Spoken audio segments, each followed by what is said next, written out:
کسی زمانے میں سیارہ ڈائجسٹ کے اندر تقسیم ہند کی قبر کی کہانی چھپی تھی کہ قبر کھودتے کھودتے ساتھ والی قبر کھل گئی، تو لوگوں نے دیکھا کہ کفن بھی میلا نہیں ہوا۔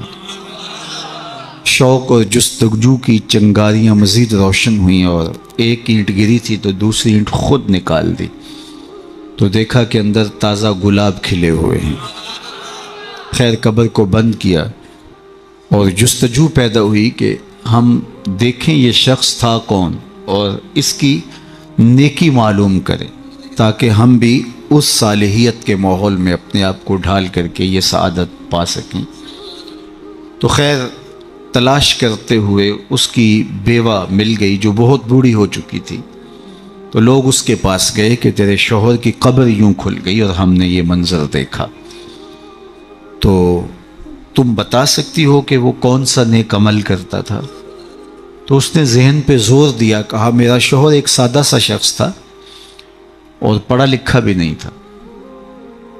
لیکن ہاں مجھے یاد آیا اس کا ایک عمل تھا، جب صبح کے وقت وہ مسجد میں جاتا نماز کے لیے تو لوگ قرآن کھول کے بیٹھ جاتے۔ ایک زمانہ تھا لوگ فجر کے بعد قرآن مجید کی تلاوت کیا کرتے تھے، اور گھروں میں بھی صبح کے وقت قرآن ضرور کھلتا تھا۔ اللہ وہ دور دوبارہ پلٹ کے لے آئے ہمارے لیے، اور نوجوانان امت قرآن کا چہرہ دیکھیں فیس بک کی بجائے۔ تو وہ ایک زمانہ تھا، تو جب سارے لوگ قرآن کھول کے بیٹھ جاتے تو اسے بڑی تکلیف ہوتی کہ کاش میں بھی قرآن پڑھا ہوتا، تو یہ بوجھل قدموں سے گھر پلٹتا اور طاق پہ رکھے ہوئے قرآن مجید کے نسخے کو اتارتا، کھولتا، چومتا، پڑھنا تو آتا نہیں تھا، تو ایک ایک سطر پہ انگلی پھیرتا اور کہتا مالک مجھے پتہ نہیں کیا لکھا ہے، جو لکھا ہے حق لکھا ہے۔ پھر دوسری سطر پہ انگلی رکھتا اور کہتا مالک یہ بھی سچ لکھا ہے۔ پھر تیسری سطر پہ انگلی لے آتا، کہتا مالک یہ بھی سچ لکھا ہے۔ تو اس طرح انگلی پھیرتا چلا جاتا اور یہ کہتا چلا جاتا مالک یہ بھی سچ ہے، یہ بھی سچ ہے، یہ بھی سچ ہے، یہ بھی سچ ہے۔ تو شاید اس کی قبر میں جو چراغاں ہوا ہے، اس کی قبر میں خوشبو پھیلی ہے، گلابوں کا موسم تم نے دیکھا ہے، تو قرآن سے محبت کی اس کے سبب ہوا ہے۔ یار جو قرآن مجید کو پڑھنا بھی نہ جانتا ہو، اس کی زیارت کر کے اس اذعان اور یقین کے ساتھ انگلی رکھ کے کہے کہ یہ اللہ کا سچا کلام ہے، تو اس کی قبر میں خوشبوئیں پھیل جاتی ہیں، اور جس نے ساری زندگی قرآن کی خدمت کی ہو اللہ اس کو کتنی رحمتوں سے نوازے گا اور کتنی کرم نوازیاں اللہ اس کا مقسوم کرے گا۔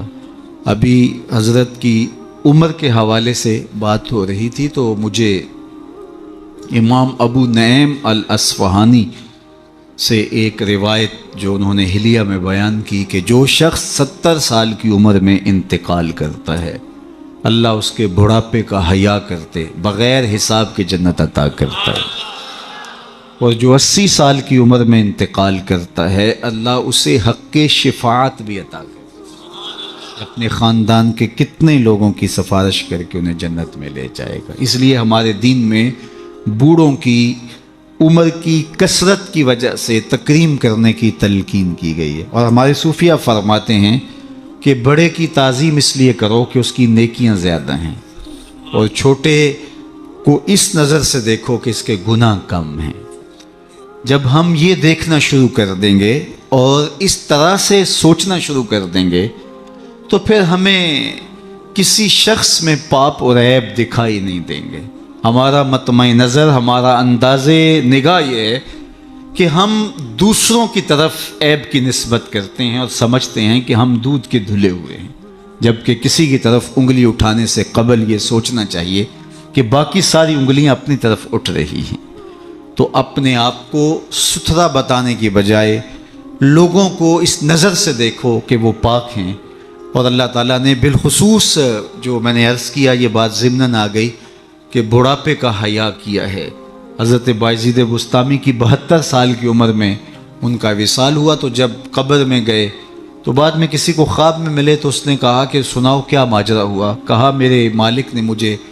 جب حاضر ہوا تو کہا اے بوڑھے بتا میرے پاس کیا لے کر آیا ہے؟ تو میں نے کہا مالک بادشاہوں کی چوکھٹ پہ جب فقیر آئیں تو شہنشاہ یہ تو نہیں پوچھا کرتے کیا لے کر آئے ہو، فقیروں کو تو یہی پوچھا جاتا ہے کیا لینے آئے ہو، میں تیری رحمت کا سوالی بن کے آیا ہوں۔ اللہ نے بغیر حساب کے میری مغفرت فرما، میری بخشش فرما دی۔ اور جنہوں نے اپنی زندگیاں راہ دین پہ گزاری ہوں، حضرت سیدنا عمر رضی اللہ تعالیٰ عنہ فرماتے ہیں کہ آقا کریم علیہ السلام نے ارشاد فرمایا کہ جس شخص کے مرنے کے بعد 4 لوگوں نے اس کی اچھائی کی گواہی دے دی وہ جنتی ہے۔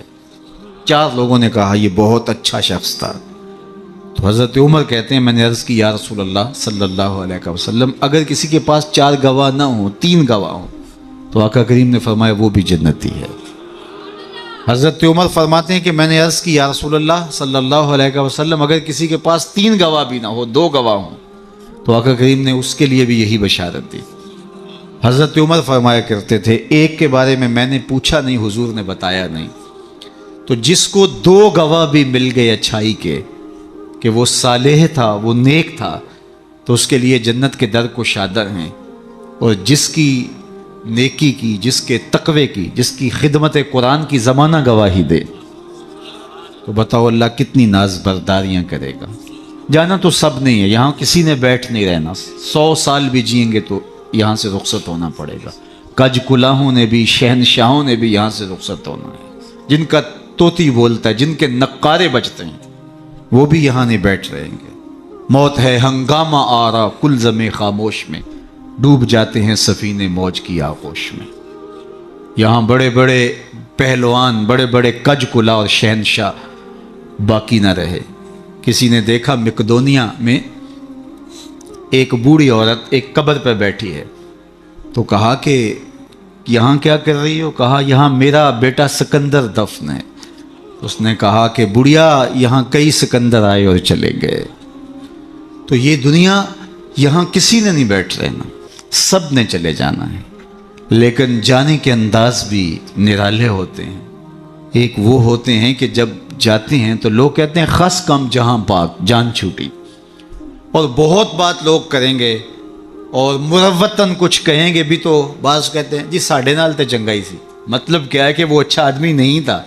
جیسے میرے ساتھ اس نے زیادتی نہیں کی، ہمارے ساتھ تو اچھا ہی تھا۔ تو وہ کیسا شخص ہے کہ جس کے بارے میں اچھائی کے لفظ بولنے کے لیے بھی لفظوں کو تراشنا پڑے کہ لوگ کہیں کہ یہ غلط بیانی کر رہا ہے، اور وہ کتنا خوش نصیب ہے کہ جس کی تعریف کرتے ہوئے بے جھجک لفظ بولنے سے جو ہے وہ انسان شرمندگی محسوس نہ کرے کہ اس کی زندگی اس طہارت میں، اس پاکیزگی میں، اس عفت میں بسر ہوئی کہ اس نے ساری زندگی راہ خدا میں زندگی گزار دی۔ تو جاتے سبھی ہیں لیکن کسی کا جانا سرخروئی کا جانا ہوتا ہے۔ موت کسی کے لیے بھیانک خواب ہوتا ہے اور کسی کے لیے یہ خوشگوار اور خوبصورت انداز ہوتا ہے، وصل حبیب کا ذریعہ ہوتا ہے۔ حضرت بلال حبشی رضی اللہ تعالی عنہ کا جب وقت آخر آتا ہے تو آپ کی زوجہ آپ کے سرہانے بیٹھی تھی، جو ہی سانس ٹوٹنے لگی تو اس نے کہا واہ حسرتا ہو، ہائے افسوس میرا شوہر مجھ سے جدا ہو رہا ہے۔ تو حضرت بلال حبشی نے پلٹ کے دیکھا اور اپنی زوجہ سے کہا یہ تم کیا بول رہی ہو؟ کہا ہاں آپ مجھ سے جدا ہو رہے ہیں۔ فرمایا یہ حسرت برے لمحے نہیں ہے، یہ دکھ کی کہانی نہیں ہے، بلکہ میں تو اپنے آقا محمد عربی سے ملنے جا رہا ہوں۔ تو یہ وصل محبوب کا ذریعہ ہے۔ حضرت یعقوب علیہ السلام، حضرت ابراہیم علیہ السلام کے پاس جب ملک الموت آئے اللہ کی طرف سے پیغام لے کر کے، تو انہوں نے کہا کہ میں قبض روح کے لیے آیا ہوں۔ حضرت خلیل نے کہا کہ عجیب بات ہے،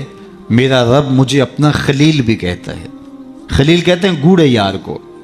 تو میرا رب مجھے اپنا خلیل بھی قرار دیتا ہے، اور کیا کوئی یار بھی یار کی موت چاہتا ہے؟ اور تمہیں قبض روح کے لیے بھیجا۔ کہا میں تو حکم کا پابند ہوں، عبد معمور ہوں، بارگاہ ہزدی میں دوبارہ حاضر ہوئے، تیرے بندے کے پاس حاضر ہوا تھا، اور یہ